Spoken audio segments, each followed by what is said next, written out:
con el objeto, perdón, diputado Venegas. En puntos varios, Sí.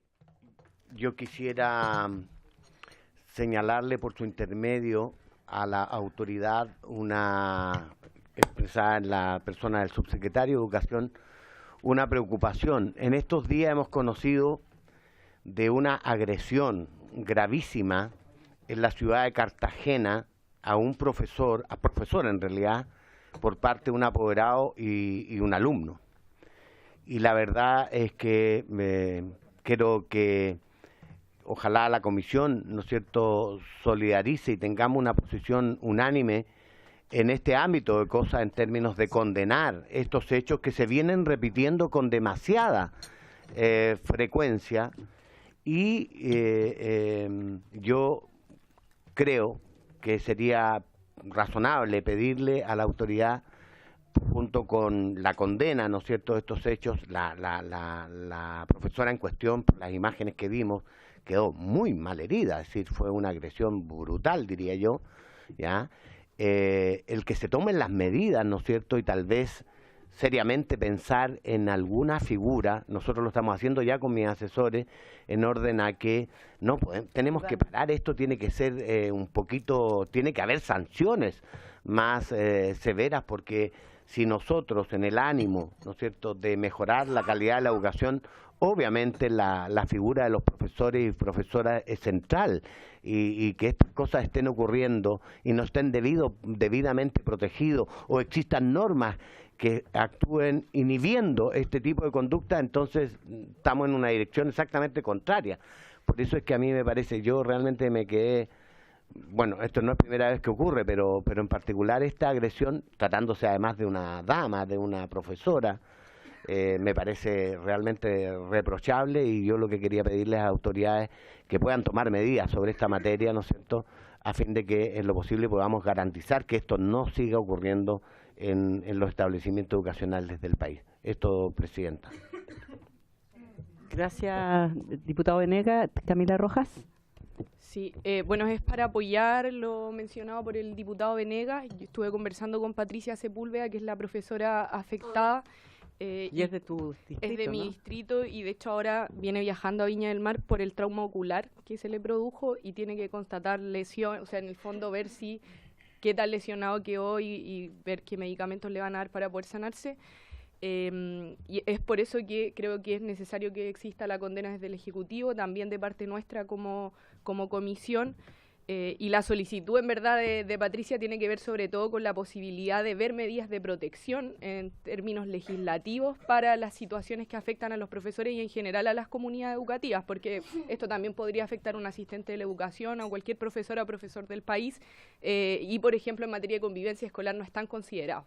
Entonces, es bien importante el trabajo que pudiéramos realizar en términos legislativos también.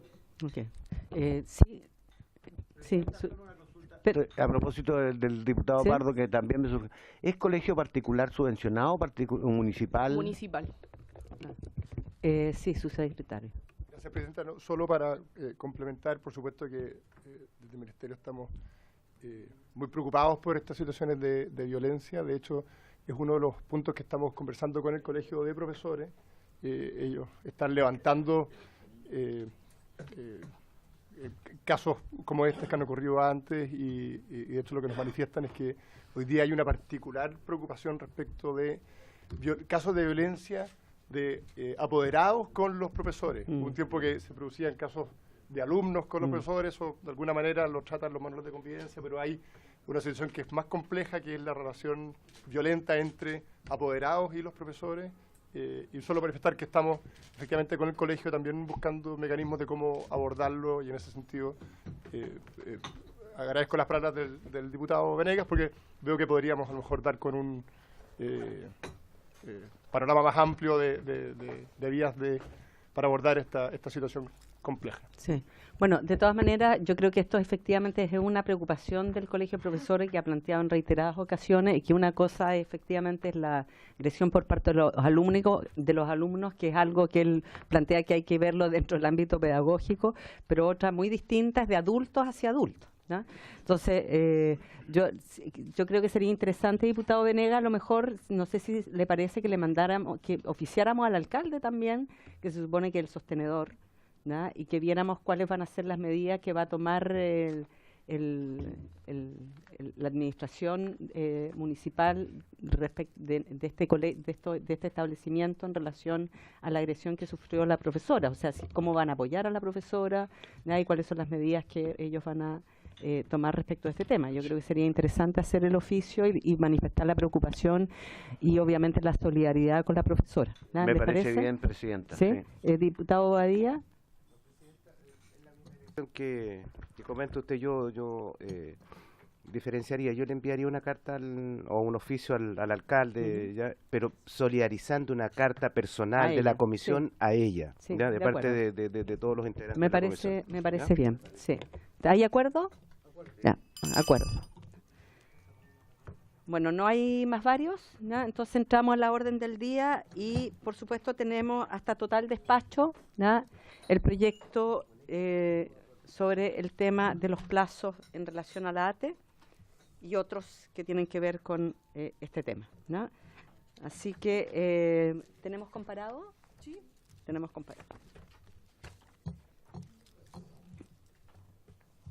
Secretaria, le doy la palabra para que vayamos viendo cuáles son las indicaciones propuestas. El artículo primero, Presidenta, no tiene indicaciones. ¿Podríamos votarlo? Si que no Hay unanimidad, no hay indicaciones. ¿Lo votamos en forma unánime? Prefiero tomar votación, Presidenta, porque tengo que Ah, dar ya. constancia.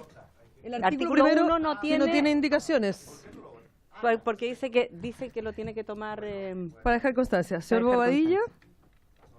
Señor Pardo. Señor Rey. Señora Rojas. Señor Santana.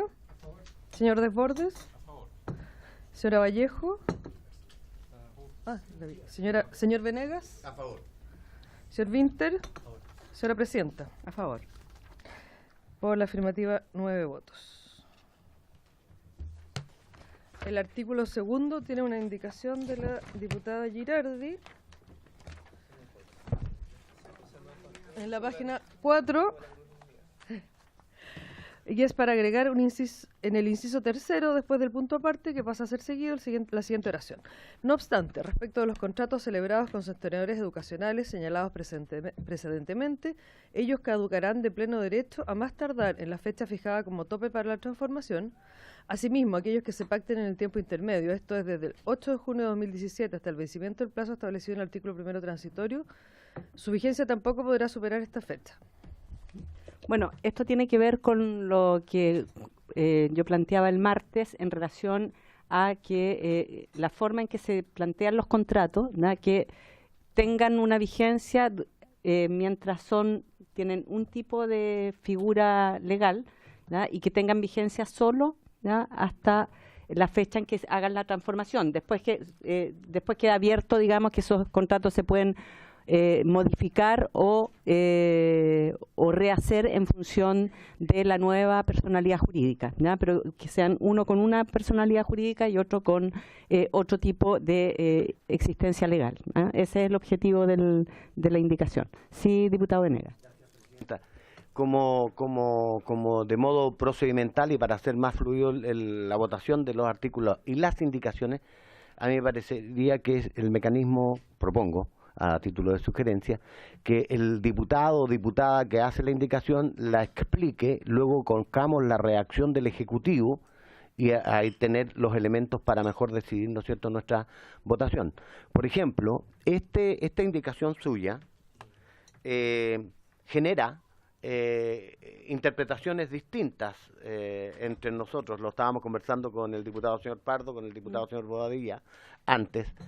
Mientras que yo entiendo que lo que usted quiere decir es que, como en este proyecto de ley lo que estamos buscando es ampliar el plazo en el término de, como viene en el proyecto original, de 1 año, para que las ATES tengan la posibilidad de transformarse, como es el objetivo de la ley, ¿no es cierto?, en organizaciones sin fines de lucro, que aquellas que no cumplan con esa responsabilidad, así esa es mi interpretación, que no es la misma de los diputados antes señalados, los contratos tengan vigencia, digamos, continúe la vigencia de los contratos hasta esa fecha. Pero si no cumplen con el compromiso de transformarse, evidentemente ya no habría posibilidad de continuar en adelante con los contratos. ¿Eso es lo que...? No, o una modificación creo que con la nueva entidad jurídica. Incluye las dos cosas, ¿ya? Incluye efectivamente la vigencia, si no hay transformación, ya debieran caducar los contratos, ¿ya? Porque no debieran poder seguir prestando servicios si es que no hay transformación, porque quedarían fuera de la ley. Pero ¿y un ¿ya? contrato vigente? Por eso tienen que tener vigencia hasta si se hicieran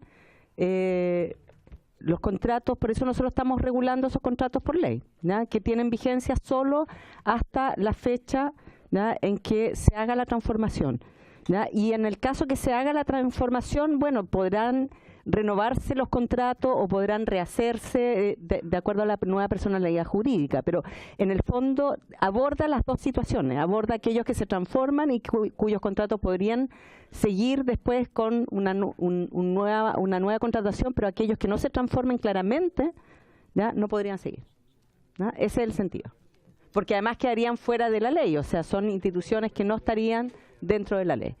Esa es la aclaración. Sí. Diputado Bobadilla y diputado Pardo. Presidenta, yo creo que es innecesaria la indicación, porque por el solo ministerio de la ley quedarían fuera ya todas aquellas que no se transformen. Por lo tanto, esta indicación no sería necesaria, según mi parecer.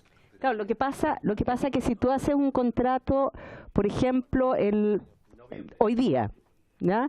Y es hasta por 2 años, y no te transformas, ¿no? Bueno, ese es el tema. Por eso yo creo que es bueno dejarlo claro en la ley, ¿no? Para que no haya otra posible interpretación. Pero además aquellos que siguen, obviamente podrán repactar las condiciones contractuales, ¿no?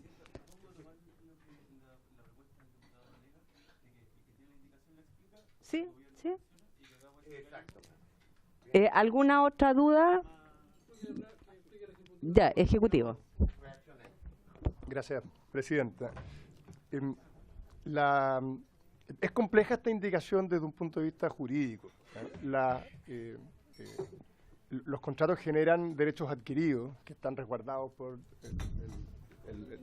por la Constitución, el derecho a propiedad, y hay también una cuestión que es un poco más específica, pero que es muy relevante, que dice relación con la ley de efecto retroactivo de las leyes, precisamente. Y esa ley señala con claridad que los contratos, a la fecha de celebrarse, traen implícita la normativa vigente a la fecha de su celebración.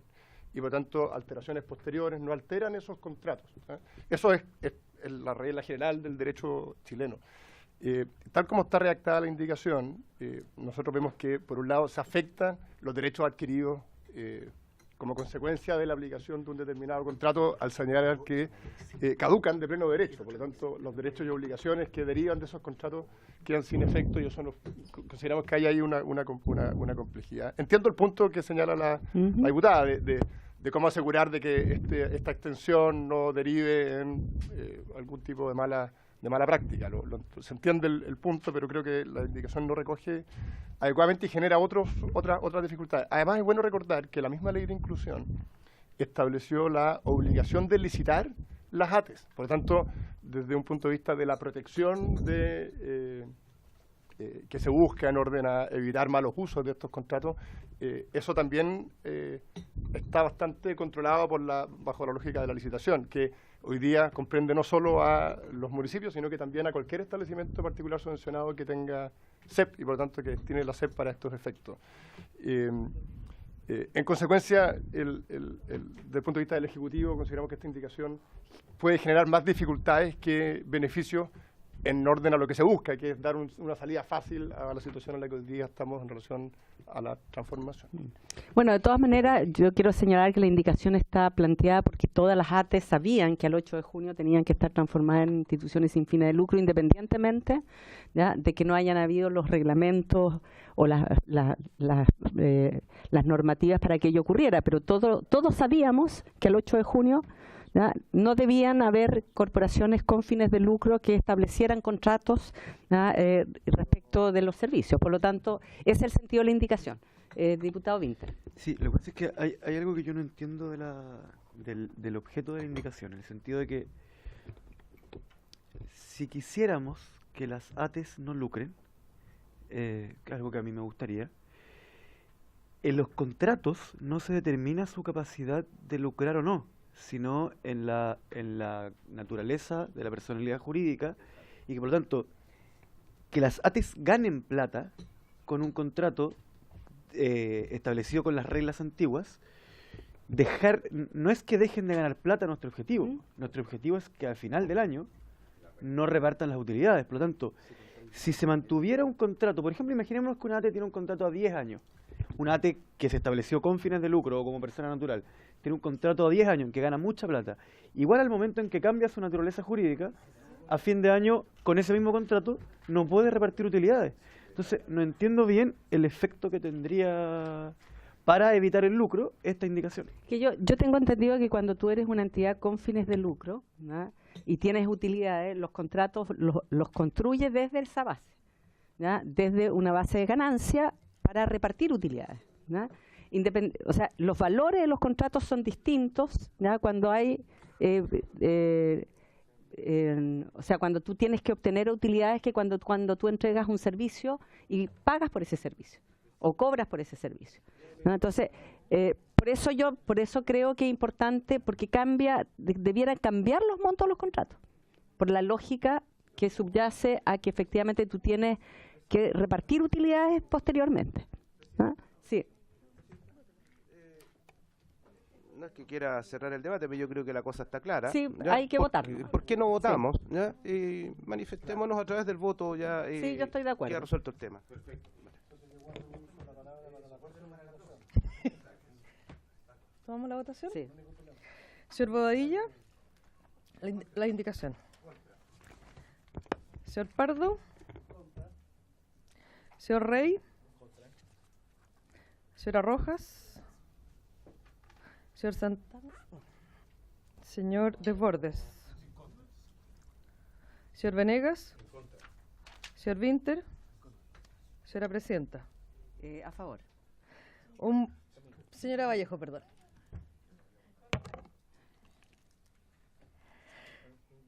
Por la afirmativa, 1 voto, 8 en contra.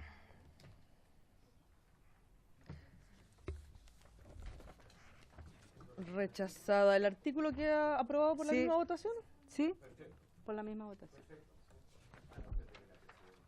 ¿Quiere votar a No, favor no, del no, artículo? con la misma votación.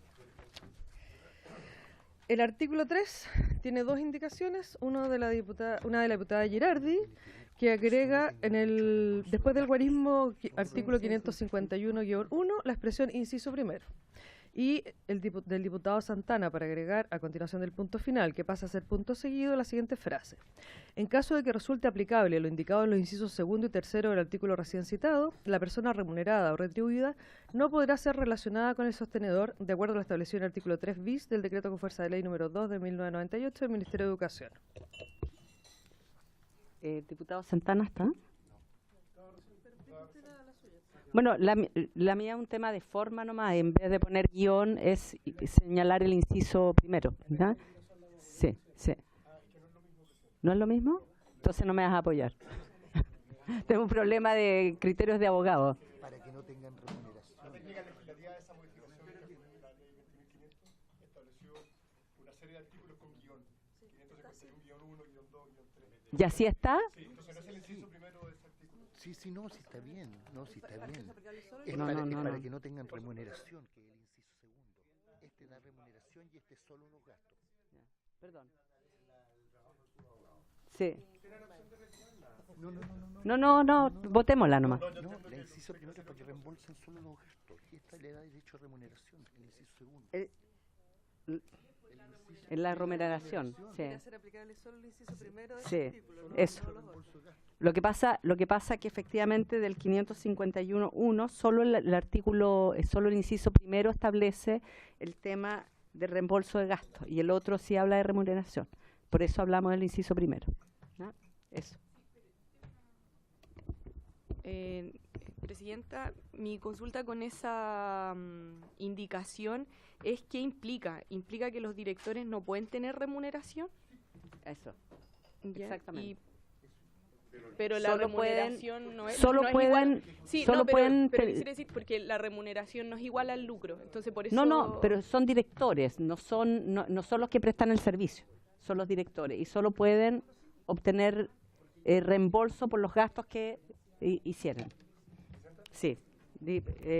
Sí, Presidenta, el artículo 551-1 del Código Civil establece dos categorías de pagos que puede hacer la asociación a sus directores. La primera es la que la Presidenta señala y es la posibilidad de que los directores sean reembolsados por los gastos en los que incurren como consecuencia de su cargo, ¿cierto?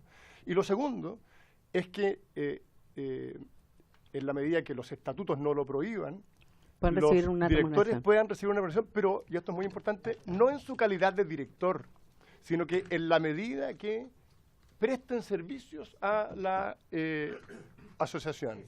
Y por lo tanto, no es que el artículo 551 del Código Civil establezca la posibilidad de remunerar al director por el hecho, no es la dieta del director, en buenas cuentas, sino que es en la medida que los estatutos no lo prohíban y ese director preste servicios concretos a la asociación, por ejemplo, un profesor que hace de consultor para los efectos de... Y en ese caso se permite que tenga una remuneración. Por lo tanto, yo entiendo, me corrige, Presidenta, que lo que usted quiere es evitar que reciba dieta por el hecho de ser director, o sea, por sentarse una vez al mes y tomar alguna decisión de directorio. Eso no es lo que señala el Código Civil en esta materia. Lo que señala el Código Civil es que si esa misma persona presta servicios que deben ser remunerados, distintos a la calidad de director, Sí, puede ser gerente, remunerado.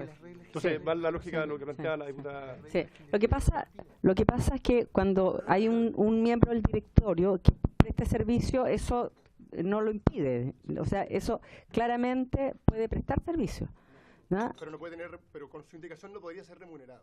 Claro, pero en la medida... No, yo estoy hablando de las funciones que cumple como director, Es que esas no son remuneradas. ¿no? Por eso.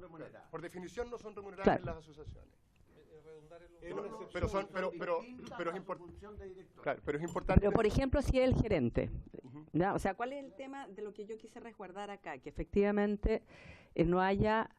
nosotros cuando analizamos en el tema de las escuelas sin fines de lucro, que la educación, los sostenedores fueran sin fines de lucro, lo que tratamos es de ver que no hayan figuras por las cuales efectivamente haya una mayor...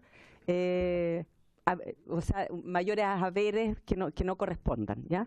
Y claro, entonces, en el fondo, tú puedes ser, si tú llegas a ser gerente y te fijas como miembro del directorio, un miembro del directorio podría ser el gerente y retirar suntuosas cantidades de recursos a través de ese rol, ¿ya? O de otro, ¿ya? Entonces, lo que de alguna manera el que presta servicios, ¿ya? Directamente con la función que tiene que ver con los servicios educativos, puede recibir remuneración, pero el que forma parte del directorio y que, por ejemplo, puede ser gerente y prestar un servicio cerrado a la organización, ¿ya? Es el que yo estoy tratando de prever, ¿ya? De precaver en ese sentido.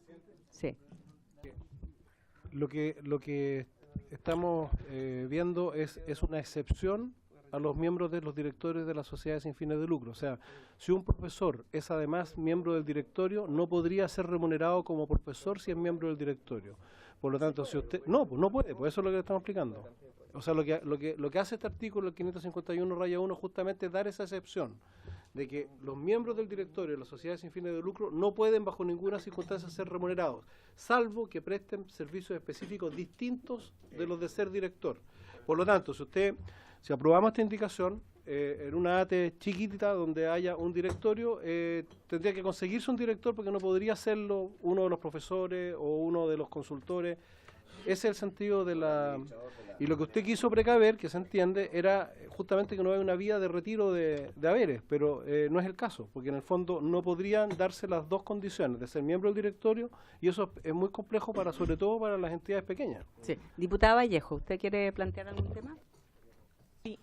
O sea, yo en principio comparto de que exista la posibilidad que un miembro del directorio, si es que trabaja en la función que corresponde a la ATE, tenga una remuneración porque es su trabajo. Eso está claro. Mi pregunta es cómo se daría ese contrato, cómo se fijaría esa prestación de servicio. Claro, porque siendo el directorio fija la remuneración, entonces sería que ellos mismos fijándose sus propias remuneraciones, como para poder entenderlo mejor la figura cuando se produzca. Yo pago boleta, o sea, por un servicio, boleteo, no un contrato de trabajo permanente probablemente por las características del ATE. Entonces, ¿cómo se traduciría, cómo se reglamentaría la fijación de una remuneración en función de un trabajo específico? Porque si yo soy en el fondo empleado de mí mismo, me fijo mi remuneración porque soy miembro del directorio, pueden ahí producirse claramente arbitrariedades y pagarme más a mí por una función X que al otro que trabaja en la ATE pero que no es parte del directorio. Entonces, ¿cómo se resguardaría eso? Bueno, eso también tiene que ver con como cautelar de que no hayan mayores, o sea, retiros encubiertos. Gracias, Presidenta. Yo, y usted lo sabe, históricamente he compartido su criterio en orden a evitar que haya ese lucro en el entendido de que las utilidades, más allá de las justas remuneraciones, se reinviertan, ¿no es cierto? Ahora, para ser estrictos, cuando discutimos esto, yo creo que una ATE es distinto a un establecimiento educacional. Bueno, pero fue mi planteamiento en su momento, ¿ya? Ahora, lo que yo creo es que recordemos que hemos creado una institucionalidad y hay una superintendencia. Yo entiendo que la superintendencia tiene que velar, entre otros, por revisar este tipo de contratos. Y el principio general contenido en la ley, en donde limitamos el tema del lucro, fue que las remuneraciones fueran acorde a mercado. Es decir, para cualquier persona de la superintendencia, ¿no es cierto?, si encuentra que un señor que cumple la función, por ejemplo, de director, que se puede dar perfectamente bien, no sé, el gerente de la ATE se autoasigna no sé, voy a poner 20 millones, está fuera de norma, o sea... No, un gerente gana 20 millones. Sí, pero un gerente de Codelco o un gerente de una transnacional. Claro, 80. Pero si no hay... Perdona, Mario, yo estoy de acuerdo contigo. Lo que pasa es que cuando... Nosotros eso lo regulamos en la otra ley. Sí, claro. ¿Ya? Esto no está regulado acá. No. ¿Ya? Entonces, por eso yo lo estoy planteando. ¿Ya? A mí me parece importante que tenga algún nivel de regulación, cosa que no haya retiros encubiertos. No. ¿Hay alguna duda más? Sí, sí. Además de lo dicho, de nuevo acá, que algo que pasa siempre en el debate educacional, se cruza con un debate más amplio. Hay un debate amplio en Chile que de alguna manera la ley 20.500 que modificó el Código Civil abordó, que dice relación en cómo el país trata a las organizaciones en general sin fines de lucro.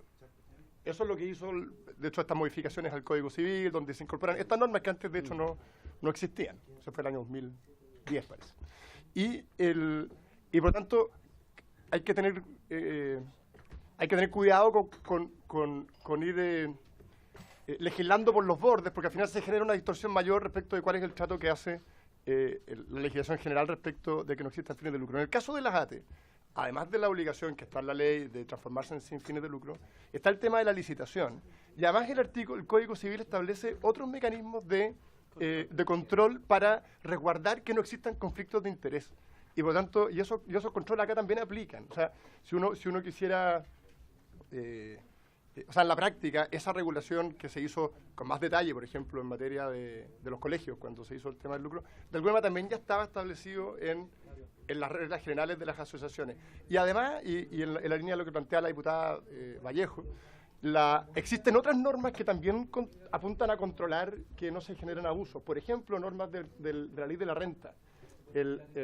Acá se aplican, no me acuerdo los artículos precisos, pero normas específicas de la ley de la renta que señalan que aquí es el concepto que se usa es el del sueldo patronal, se llama, que es cuando un socio de una organización recibe un sueldo de la propia organización. Y eso está limitado por la ley de la renta, que aplica también para las asociaciones. Por lo tanto, hay una serie de controles que le ponen presión a que estas remuneraciones no sean excesivas y sobre todo además de que ahora se licita esto. y licitándose, eso también se controla. Ya, votemos.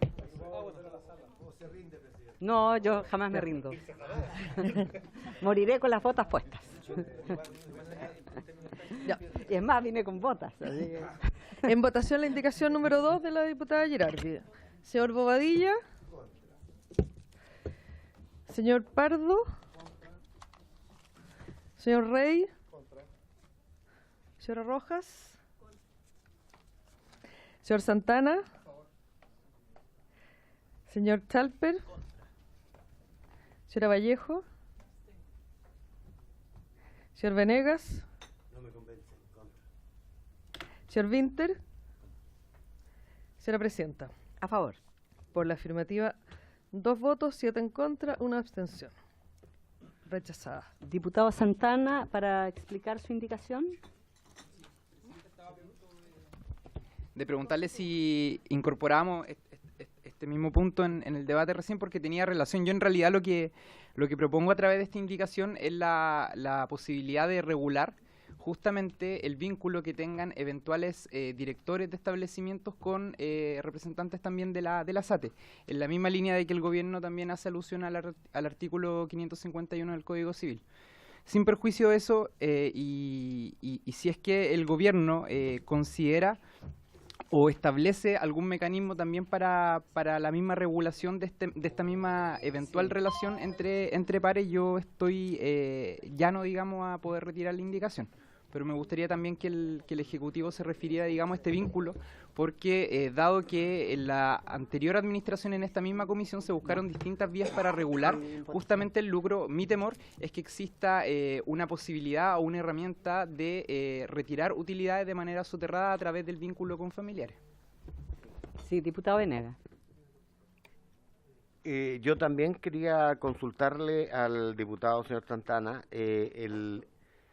si lo que él está persiguiendo aquí es que no exista lo que en otros ámbitos llamamos integración, claro, empresas relacionadas, que el propio sostenedor de un establecimiento cree al mismo tiempo una ATE, que es del mismo propiedad, y que se auto, ¿no es cierto?, asigne asistencia. La verdad es que eso no pasa porque normalmente se cruzan, digamos. Bueno, Oliva hacía eso. Sí, lo hace Oliva y probablemente lo puede hacer Pérez, González y distinta gente. Y nosotros ha sido objeto de análisis aquí. Aquí, bueno, y esto es lo que sería interesante que nos explicar, porque dice que estamos hablando de las remuneraciones a los directores del directorio de la ATE, ¿no es cierto? Y dice que la persona remunerada o retribuida no podrá ser relacionada con el sostenedor del colegio en el que hace el presta el servicio. Sí, a eso se refiere. Sí. ¿Ok? Ya. Sí. Bueno, votemos. Votemos. ¿Tomamos la votación, Marisol? Sí. Señor Bobadilla. Señor Pardo. Pero no escuchamos al Ejecutivo. ¿Ejecutivo quiere decir algo? Sí, Es que no me pidió la palabra el Ejecutivo. El Ejecutivo, cuando quiere, pide la palabra. De Raúl. No, muy breve. Esto está de alguna manera resuelto por la ley por la misma ley de inclusión y las modificaciones que se hicieron a la ley de subvenciones. Y de nuevo acá estamos hablando de un escenario diferente al que ocurría o al que podía haber ocurrido antes, donde porque hoy día tanto el sostenedor como la ATE son personas jurídicas sin fines de lucro y por lo tanto se les aplica está mucho más sanforizada cualquier posibilidad de... Y lo que se refiere al diputado Santana, que es un eventual conflicto de interés, en el fondo está resuelto en el artículo tercero bis del... Pero ¿qué pasa, por ejemplo, tu micrófono? ¿Qué pasa si justamente a una persona que forma parte del directorio de una ATE se le establece una remuneración o un sueldo gigantesco y a través de eso, de manera soterrada, insisto, se hace un retiro de utilidades por parte de quien contrata, digamos, la ATE. Ese es mi temor. Yo entiendo lo que usted señala en el sentido de que son ambas instituciones sin fines de lucro, pero convengamos en que existen múltiples mecanismos para poder retirar utilidades a través de justamente figuras que en la práctica no existen o no tienen una verdadera motivación para existir, sino que a través de la motivación de retirar utilidades. Ese es mi temor. Y por eso lo que nosotros establecemos en esta indicación es que entre pares no tengan relación alguna, porque eso se podría prestar, insisto, para poder retirar utilidades, a pesar de que ambas sean figuras sin fines de lucro. Bueno, de todas maneras, Raúl, todos sabemos acá en Chile que las universidades son instituciones sin fines de lucro y que muchas de estas han lucrado a pesar de que son por ley sin fines de lucro, ¿no? Claro, pero no tenían esta norma. No, pero me refiero a que el hecho de que sean corporaciones sin fines de lucro no invalida que puedan vulnerar la ley. Sí. No, mi único temor, Presidenta, es... Mi único temor, diputado, yo entiendo, yo no tengo ningún inconveniente, al contrario, me parece bien que se resguarden todos los conflictos de interés. El temor es que hay ciertas relaciones. Por ejemplo, voy a citar, ya que se ha citado, Aptus. Aptus es una ATE de prestigio que desde su origen nunca tuvo fines de lucro, funciona bien, está de alguna manera relacionada a la sociedad de instrucción primaria, otra institución sostenedora de prestigio. Yo entiendo que en algunas veces se prestan servicios recíprocos porque apuntan a mejorar la calidad, no porque no estamos hablando particularmente de personas que necesiten requisitos para incorporar más recursos a su patrimonio, no lo sé. Entonces, mi temor es que tengamos cuidado por la vía de poner excepciones, no dejemos fuera ciertas relaciones que son buenas para el sistema, digamos. Ese es el punto. Diputado Winter. Ya, yo le tengo una pregunta al Ejecutivo, pero primero aclarar, esto no es una fantasía del diputado Santana, esto pasó, esto fue un escándalo reprochado por el gobierno de la época, recuerdo el ministro Beyer diciendo, esto es un escándalo, hubo casos emblemáticos, el de la sostenedora Pacheco, recuerdo la frase además que dijo, ¿quién mejor que yo para asesorar a mi propio colegio si llevo 20 años trabajando en él? Y para nosotros, los que no creemos que las ATE sean el modelo ejemplar, es bien incómodo defender esto porque lo que estamos defendiendo no es que no haya lucro. Lo que estamos defendiendo es que se mantenga la lógica de las ATE, que es que viene un externo de afuera a asesorar al colegio que sabría cosas que los del colegio no saben, ¿ya? Yo no creo en esa lógica, pero voy a tratar de resguardarla para que la ley tenga una coherencia. Lo que no queremos es que se contraten a sí mismos. De eso se trata esto.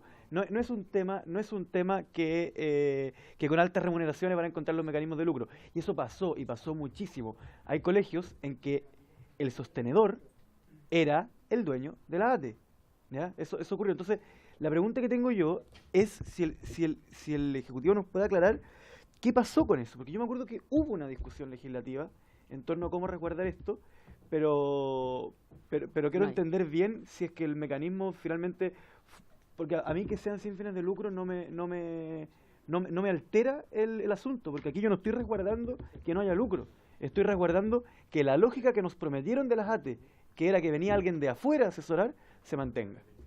Entonces, en ese caso yo consideraría estrictamente necesaria esta indicación, y si hubo una regulación con eso, que no sea regular el lucro, entonces yo no la considero necesaria. Bueno, yo quiero poner, Raúl, yo quiero poner otro ejemplo ficticio, que no conozco que haya un caso, que tú seas un sostenedor municipal, el alcalde crea una ATE y se presta servicio a sí mismo, ¿no?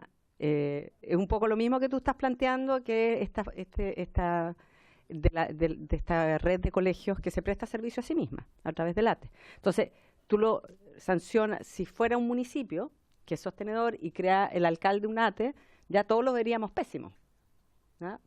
Porque se contrata a sí mismo para asesorar sus propios colegios, ¿no? Pero si lo vemos en el sector privado, aparentemente, según lo que plantea Raúl, no es complejo, ¿no? Entonces, yo creo que efectivamente el sentido tiene que ver de no poder contratarse a sí mismo y que hay otros, ¿no?, que tienen que hacer el servicio. Diputado Pardo. Muy breve, porque yo creo que ya está claro. El artículo 3º de la Ley de Subvenciones Escolares, diputado Santana, por su intermedio, Presidenta, contempla exactamente la misma limitación, respondiendo también al diputado Winter. O sea, todas las platas de las subvenciones no se pueden usar en empresas relacionadas al tenor de este mismo artículo citado por la otra ley. Por lo tanto, el artículo en ese sentido sería redundante, aplica de antes. Pero además de eso, no se pueden fijar una dieta, no se pueden fijar una remuneración como directores por la razón que discutimos en el artículo anterior. Se puede pagar una remuneración como profesor, como asesor, pero no como director. Por lo tanto, no está tampoco el riesgo está cubierto en el fondo por ambos lados. Diputado Santana y Raúl. Sí, yo quisiera solamente poner un par de ejemplos para sacar un poco el tema de este debate, digamos, en sí mismo. Justamente hace algunos años atrás se legisló para que en los consejos municipales no existiera relación entre los alcaldes y los concejales, justamente por lo mismo, porque se entendía que era impropio que el alcalde, la primera autoridad, y sus fiscalizadores, quienes son los concejales, tuviesen un vínculo, digamos, porque eso se prestaba para cualquier cosa. Y yo el periodo anterior, presidenta, fui consejero regional.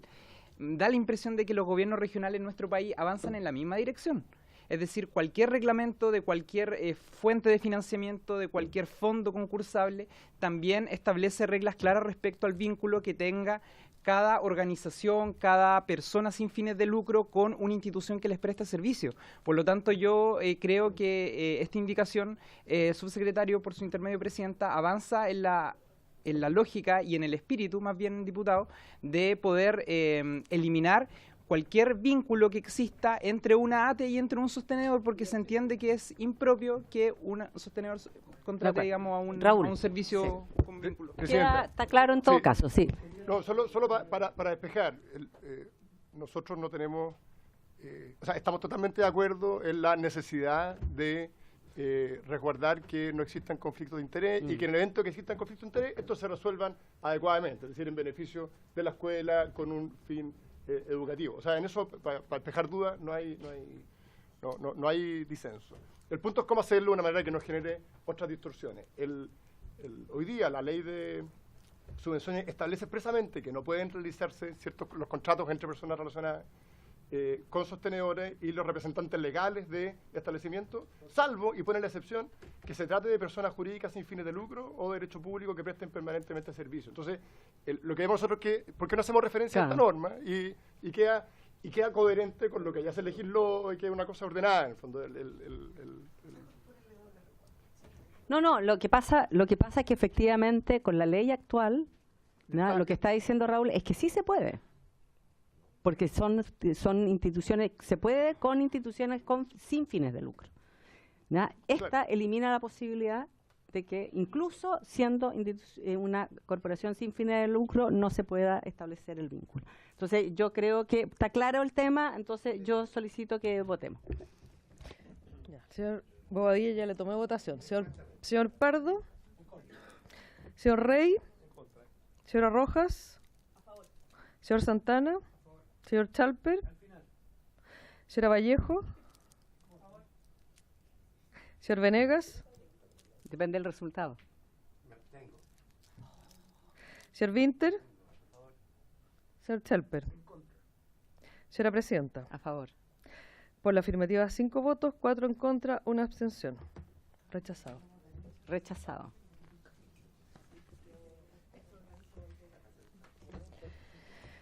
¿Seguimos? Seguimos. El artículo tercero. 541. 541. 5 no, está rechazado. Pero la abstención se suma al rechazo. No, Presidenta, no es que se sume. Hay 10 diputados votando. Para aprobar se necesitan 6. Ah, ya. ¿Y por Lo qué demás, nos falta alguno? Rodrigo González. El artículo tercero. Presidente, el artículo tercero. Señor Bobadilla, el artículo tercero.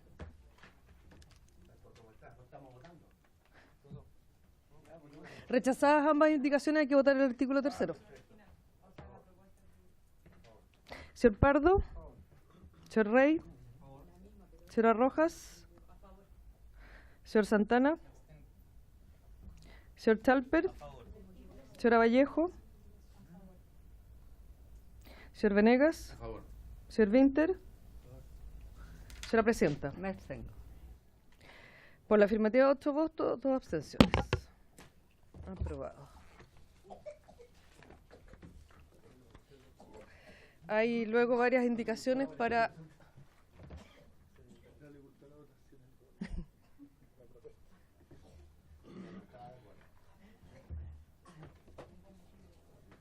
No le dé las aguas negras al capitalismo. Presidenta, hay luego indicaciones para agregar artículos nuevos. Ya, varias. ¿En el artículo 19? Sí. Esta indicación es del diputado Santana, incorpora un nuevo artículo del siguiente tenor. Artículo 9. Agregas en el literal B del artículo 19 de la ley 20.248, antes del punto final, la siguiente frase. Y evaluación de los mismos. Se refiere al conjunto de metas de resultados educativos para el periodo que cubre el plan.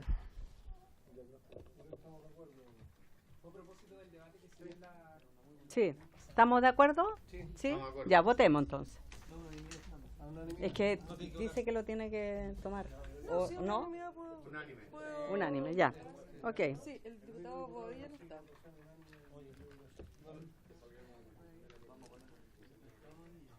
Sí.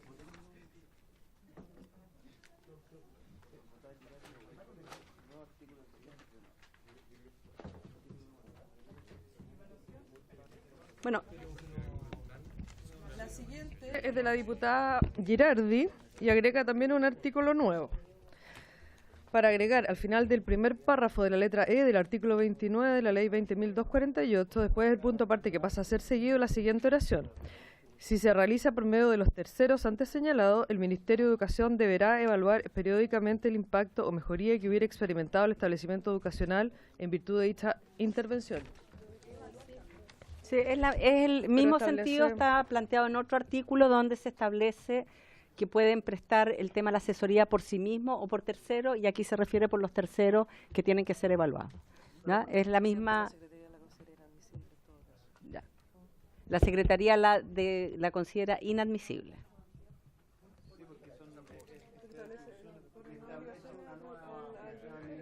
Pero la evaluación que aprobamos recién también.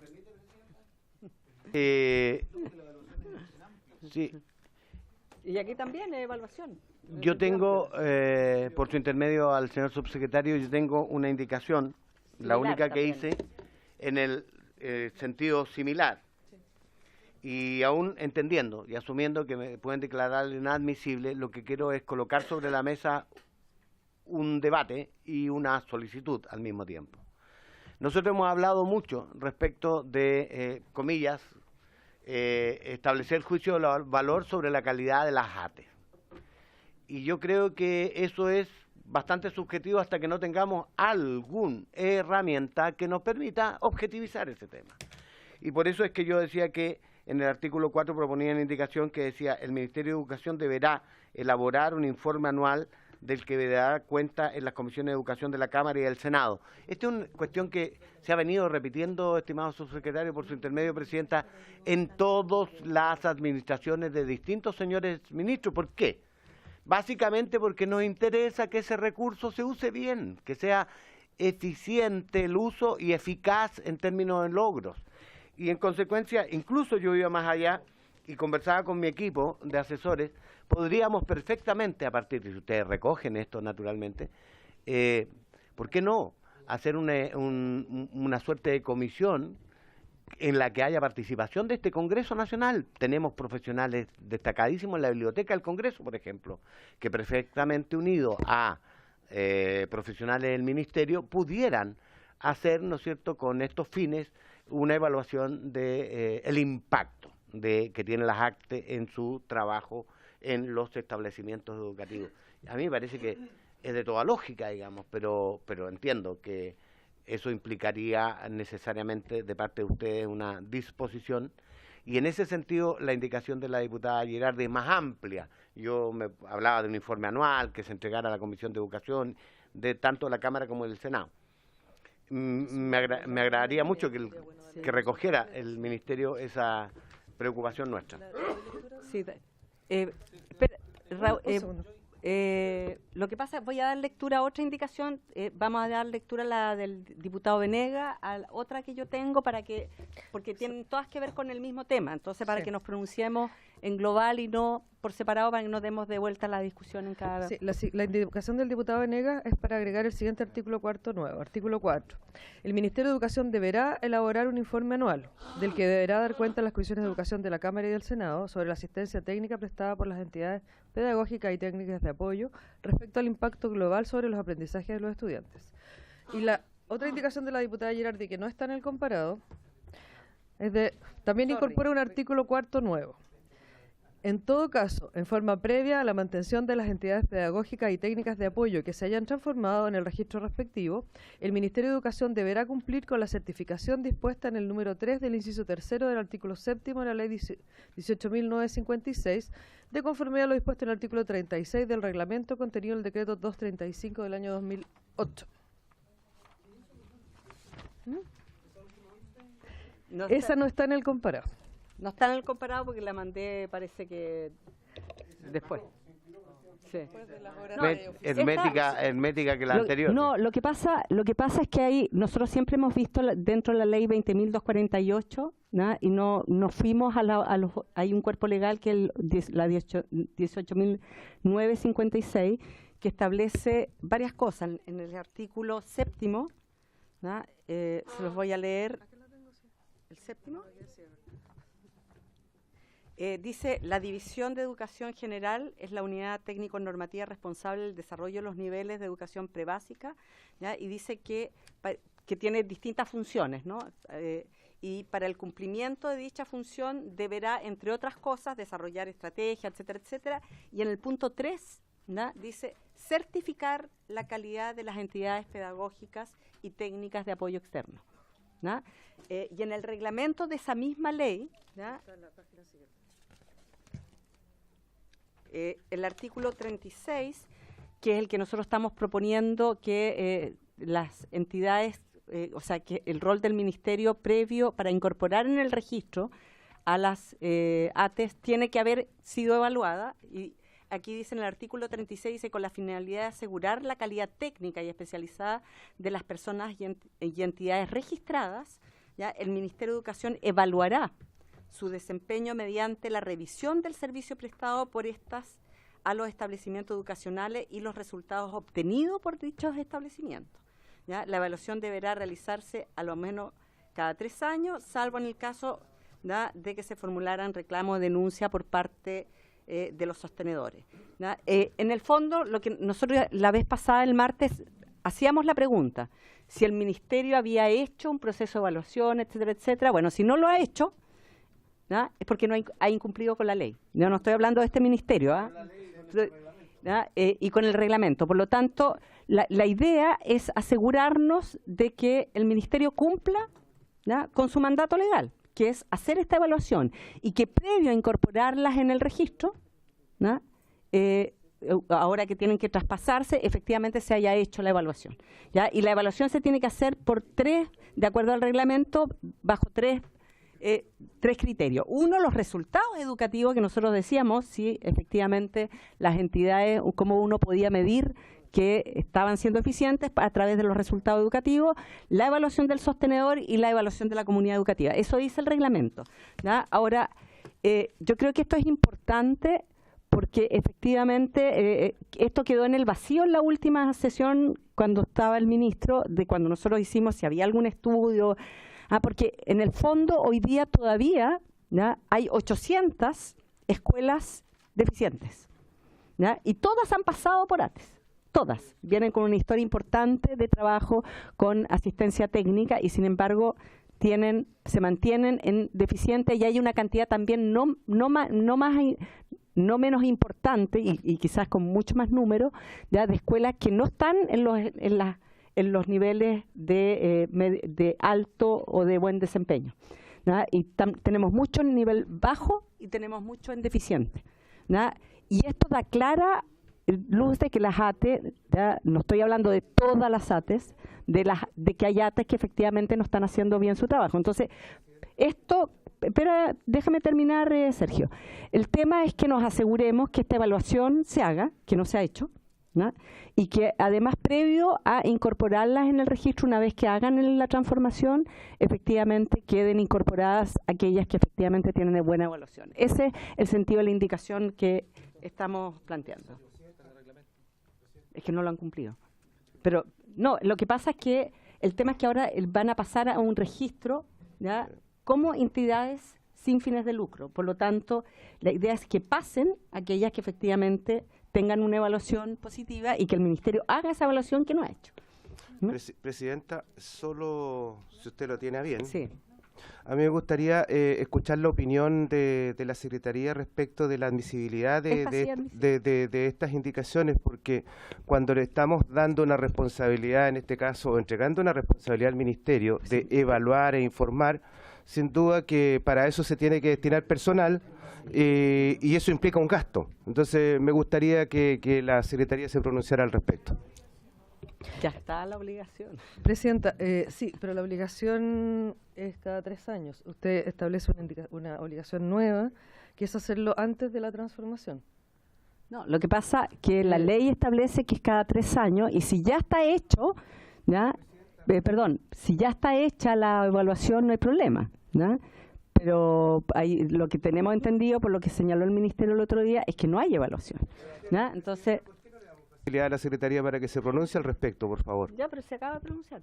Es que no alcancé a terminar el argumento, me interrumpió en la mitad. Por ese motivo, porque la evaluación está establecida efectivamente cada 3 años, pero usted está estableciendo una nueva obligación que es hacerla en este momento, independiente de la de los 3 años. Por lo tanto, por lo tanto, en opinión de esta Secretaría, la indicación es inadmisible, lo mismo la del diputado Venegas. Esta es la opinión de la Secretaría. Sí, diputado Venegas. No con el propósito de ser majadero, porque me dejo convencer. Yo mismo reconocí que me parecía inadmisible, que mi intención y nuestra intención era colocar el tema. Para hacer honor a la verdad, hoy día las ATES que están funcionando tienen una evaluación que hacen los establecimientos a través de sus directores. También los sostenedores hacen una evaluación al punto que se establece un ranking. Hay estudios que indican, esto como producto de las conversaciones que hice para mejor entender la necesidad, que hay ATES que tienen una evaluación bastante mejor que la hecha por quienes han recibido la asesoría, bastante mejor que otras instituciones, por ejemplo, a título ilustrativo, una universidad. En consecuencia, yo creo que de lo que estamos hablando, y a mí me dejaría conforme, ya, y aceptaría sin ninguna discusión el tema de la inadmisibilidad de mí, si el señor subsecretario pudiera recoger esta preocupación nuestra de que el Ministerio en algún momento haga esta evaluación de impacto que nos permita, que es la preocupación nuestra, ¿no es cierto?, saber que los recursos que estamos destinando a esos fines se están usando con eficacia. Eso es todo. Diputada Vallejo. Una pregunta, Presidenta, porque es que yo tiendo a compartir, si la preocupación es la calidad de la educación y la ATE supuestamente tienen que contribuir a la calidad, tenemos que de alguna manera ver que eso se cumpla y en función de que además los colegios no dependan de una ATE para ser buenos, sino que les entregue una capacidad, ¿cierto?, para que sea permanente, o sea, si terminan en tal competencia. Es el objetivo y el sentido que yo entiendo que debiese tener las ATE, porque si no, instalamos una cuestión permanente y al final, ¿para qué hacemos colegio? Mejor vamos ATE, no tiene sentido. Ya están siendo evaluados por los colegios. Ahí la ley establece que tiene el Ministerio igual una obligación de estar evaluando, pero el reglamento es el que fija que es cada 3 años, no la ley. Entonces, para hacer cumplir de mejor manera la ley, que obliga al Ministerio a evaluar cada 3 años, que se disponga en la propuesta para la evaluación del Ministerio de Educación, según el reglamento, según lo que establece el reglamento, que se cumpla legalmente, en el fondo, que no dependa de un reglamento, de una vía administrativa que además entiendo que ni siquiera se ha cumplido como corresponde. Entonces, no creamos una obligación nueva, porque ya de alguna manera está, pero la aseguramos más que nada por ley, entonces no incurre más recursos, se mantiene que es cada 3 años, no menos, pero así no caemos en una inadmisibilidad y nos aseguramos que no solamente sean los colegios los que evalúan, sino que haya una mirada más desde el órgano rector, que es el Ministerio de Educación. Ok. Diputado Rey. Gracias, Presidenta. En el mismo espíritu que han mencionado el diputado Venegas y la diputada Vallejo, hoy día y lo comentábamos anteriormente, se desarrolla la evaluación en gran parte de los temas reglamentarios que hacen los establecimientos a través de la comunidad escolar, el sostenedor. A lo mejor falta en base a los resultados académicos, que eso es bastante discutible porque es un proceso a través del tiempo. No se puede obtener al tiro, probablemente tienen que intervenir la de 2 o 3 años viendo otra nueva, dicen no, pues esto no es responsabilidad es del otro, entonces, por lo tanto, al final esto es bastante complejo de poder evaluar, pero sí creo necesario y creo que en definitiva el espíritu de lo que se quiere conseguir acá, que es lo que señalaba la diputada Vallejo, que es apuntar hacia la calidad de las ATE, y para eso a lo mejor y probablemente hay que crear un sistema de acreditación que pueda justamente que estas ATES puedan funcionar por cierto periodo de tiempo con esta acreditación y puedan brindar el servicio. Y de esa manera asegurar que todas estas evaluaciones sean pertinentes respecto de las contrataciones que se van a hacer, pero además que a lo mejor la misma agencia de calidad u otro organismo pudiera brindarnos esa situación que hoy día el reglamento señala, que es relacionadas con los resultados y con el trabajo que realmente desarrollan las ATE presidenta. Sí. Diputado, ¿no hay otro diputado? No. Raúl. Yo dije Está bien. Me siento honrado que la presidenta me considere un par para estos efectos. Puedo votar también, ¿no?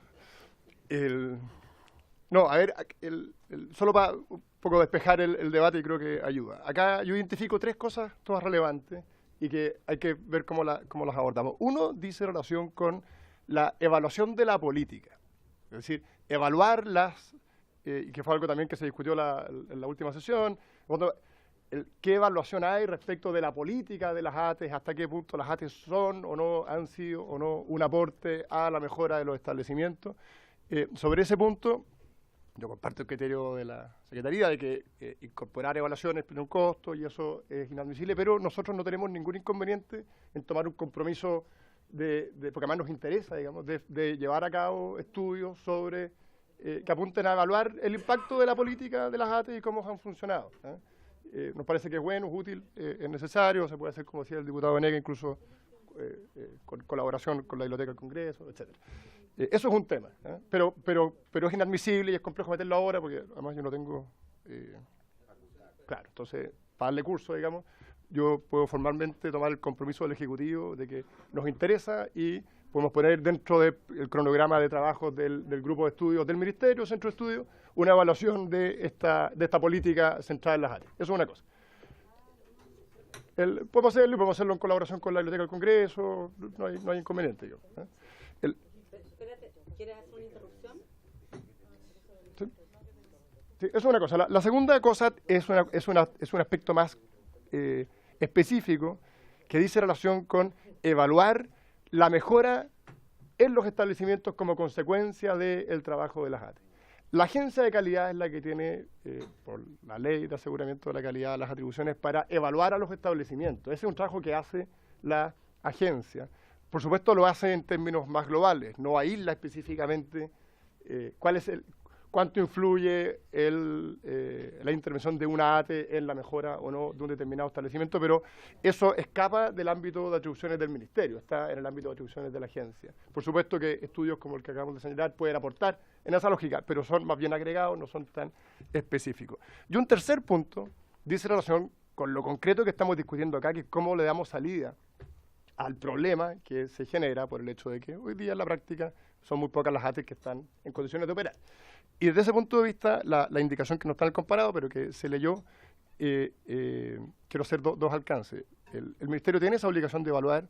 De hecho, la última vez que se hizo como una evaluación global fue el 2013. Yo estaba en el Ministerio en ese tiempo, me acuerdo. Se inició el 2013, se terminó el 2014. Consecuencia de esa evaluación, de hecho, salieron del orden de 500 ATES del registro porque se dieron cuenta que ni siquiera estaban operando, hay una serie de otras cosas. Luego no se volvió a hacer esa evaluación global. Sí se hace permanentemente la evaluación a la cual acá se ha hecho referencia, que es una evaluación importante porque precisamente son los propios usuarios del sistema los que van evaluando a las organizaciones. Y desde ese punto de vista, a nosotros nos preocupa establecer una restricción de que no puedan incorporarse al registro mientras no se haga esa evaluación, porque es contrario al propósito de lo que queremos abordar acá, que es precisamente darle continuidad al sistema. Entonces, a mí me gustaría si se puede separar ambas cosas. Yo te puedo hacer una pregunta, porque la misma ley 18.956, en el artículo 18, letra D, habla del registro. Sí. ¿Ya? Y dice registro público de entidades pedagógicas y técnicas de apoyo, ¿ya? Que estarán certificadas, ¿ya? Para prestar apoyo a los establecimientos educacionales y para la elaboración y ejecución del plan de mejoramiento educativo, ¿ya? O sea, tienen que ya estar, para incorporarse al registro, Claro, tienen que estar certificadas. Y para estar certificada, de acuerdo a lo que se establece en el reglamento, ¿ya? Tiene que tener una evaluación por parte del Ministerio en relación a 3 criterios, ¿no? Sí. El criterio que tiene que ver con sostenedor, con comunidad, pero también con resultados educativos. Sí. Entonces, esto lo tiene que hacer sí o sí para incorporarse al registro. Entonces, yo creo que la indicación, la que yo planteé, lo único que yo estoy tratando de hacer es que el Ministerio cumpla con su mandato legal para poder incorporar en el registro a las ATES, ¿ya? Si es que no se hubieran evaluado. Si estas están evaluadas, ¿ya? Tendrían que entrar, porque ya están certificadas. Pero si no están certificadas, no pudieran incorporarse en el registro, que siempre se de acuerdo a la ley. Que siempre se ha entendido dos cosas, y aquí me quiero tomar de lo que planteaba la diputada Vallejo. Siempre se ha entendido que la incorporación al registro es la certificación, considerando los requisitos mínimos que se establece para incorporarse al registro. O sea, si está en el registro es porque cumple con los criterios de certificación. A eso se incorpora la evaluación. Incorporar, por ejemplo, lo que señalaba la diputada Vallejo, de que cada 3 años haya que revisar esa evaluación, a nosotros nos parece... Es que está en el reglamento. No nos parece inconveniente, digamos, llevarlo al reglamento a la ley, digamos. Está en el reglamento. Puede ser una alternativa, pero perdón, lo único que en concreto a mí me preocupa es que por arreglar eso, aprobemos una ley que en la práctica nos tenga 8 meses sin ninguna ATE mientras tanto, porque no se van a poder... Entonces, al final, tendríamos que darle como 2 años en vez de 1 año. Esa es mi preocupación. Diputada Vallejo me había pedido la palabra, y diputado... vuelvo a reiterar, no, lo que pasa es que la diputada Vallejo me había pedido la palabra hace rato, diputada Hoffman.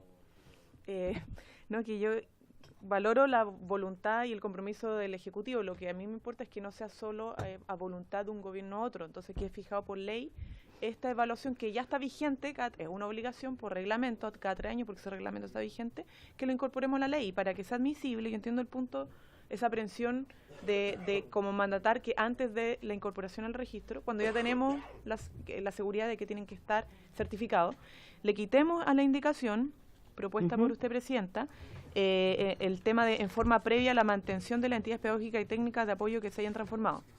O sea, que quede en todo caso, el Ministerio de Educación deberá cumplir con la certificación dispuesta en el número 3 del inciso 3 del artículo de una ley vigente, o sea, no estamos creando nada nuevo, y en conformidad a lo dispuesto en el artículo 36 del reglamento. De acuerdo, y ahí sería lo pasamos a la ley, que se cumpla la ley, que es explícito y no en forma previa. Ahí, de acuerdo a la Secretaría, sería admisible. ¿Sí? ¿Le parece al Ejecutivo? Ya, perfecto. Perfecto. Ok.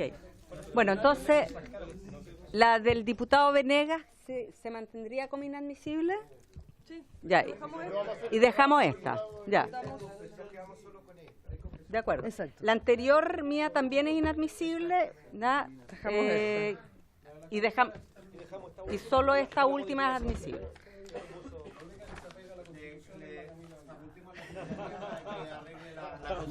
Por supuesto. Ok. Ya. Entonces votamos la... En votación entonces la indicación modificada de la forma señalada. Señor Bobadilla. Señor González. Señora Hoffman. Señor Pardo. Señor Rey. Señora Rojas. Señor Santana. Señor Chalper. Señora Vallejo. Señor Venegas. A favor. Señor Winter. Señora Presidenta. A favor. Contra. Por la afirmativa, 12 votos. Incorporé la firma. Vamos a incorporar la firma de la diputada Vallejo. como coautora.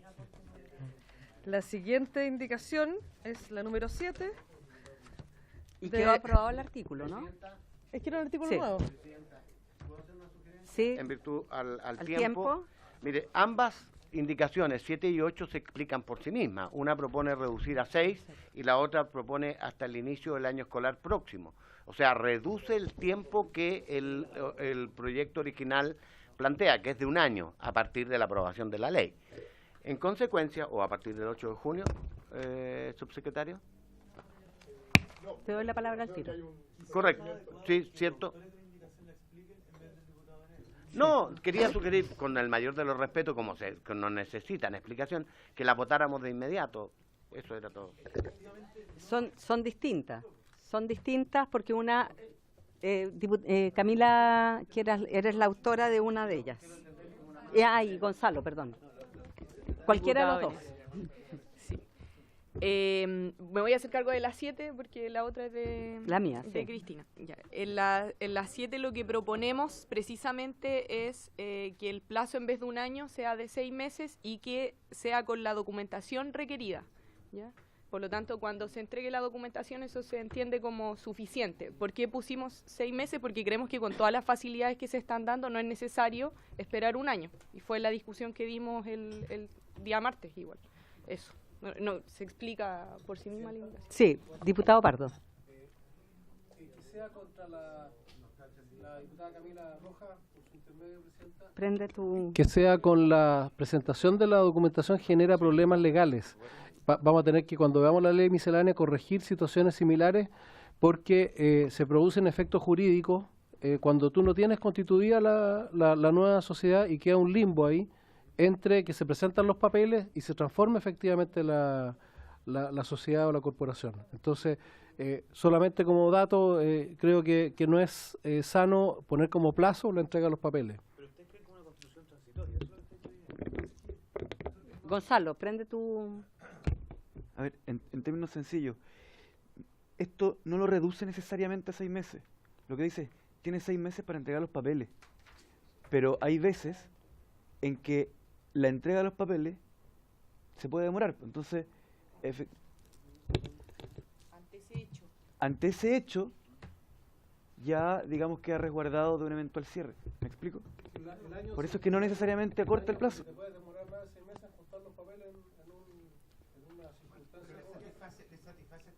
¿El inicio del año escolar del 2019?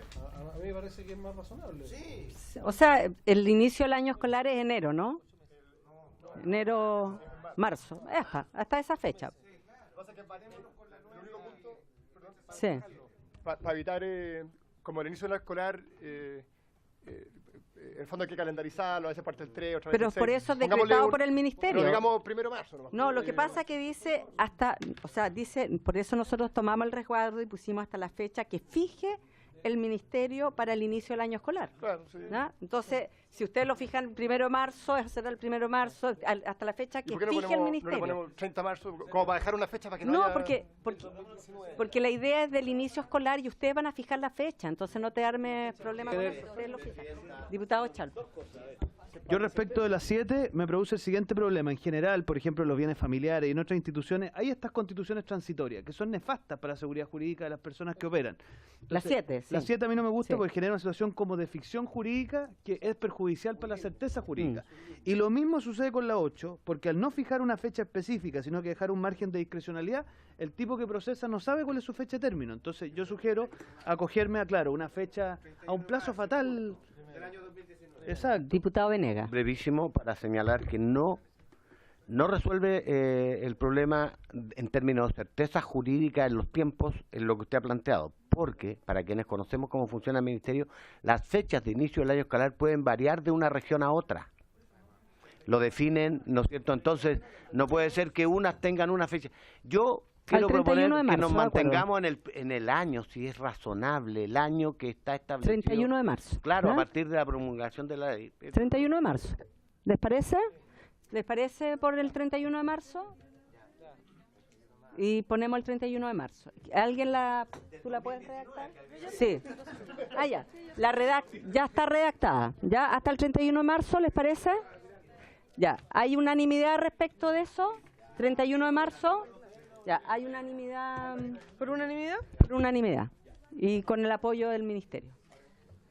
Entonces se aprueba el artículo primero transitorio con la indicación 8 hasta el 31 de modificada. Hay que votar el artículo segundo transitorio sin indicación. El segundo transitorio no tiene indicación.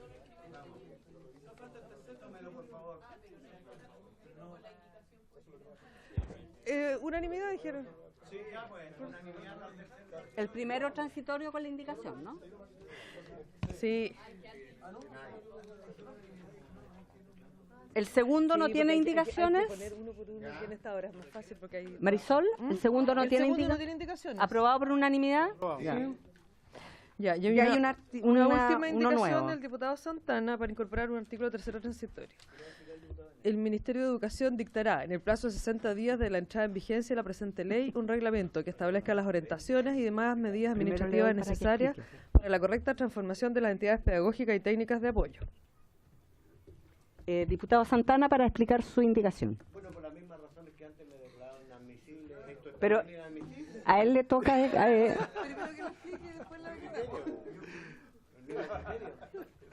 Presidenta, en la misma voluntad, subsecretario, esto lo señalamos a partir de la misma necesidad que plantearon las ATES cuando estuvieron presentes acá, en relación, digamos, a la necesidad de un reglamento. Ahora bien, si es que usted considera que en la ley es autosuficiente precisamente para estos fines, nosotros no tenemos ningún problema en retirar la indicación, toda vez que entendemos que el objetivo final igual se cumple. Le damos la palabra al Ejecutivo. El diputado Pardo me había pedido, pero... El Ejecutivo habla mejor. Gracias, Presidenta. Efectivamente, nosotros creemos que como queda esta ley es autoejecutable, digamos, para los efectos de las ATI y pueden hacerlo sin necesidad de esperar un reglamento. Y si ponemos un reglamento, lo que va a pasar es que se va a demorar 3 meses. El reglamento y después vamos a salir después del entonces, yo creo que la inquietud del diputado Santana está recogida en la ley y desde ese punto de vista. Y además nosotros vamos a hacer las gestiones para facilitar la... De acuerdo. Diputado Santana, ¿la retira? La retira. Ya, entonces, votamos, están despachado el proyecto y sin otro tema que tratar, se levanta la... perdón, falta el diputado informante. Por orden de alfabético. Podríamos empezar de nuevo. ¿Sí? ¿Quién le toca? ¿Bobadilla? No, ¿Belolio? ¿Belolio? Ya, Bobadilla porque Belolio está ausente. Ya. ¿Sí?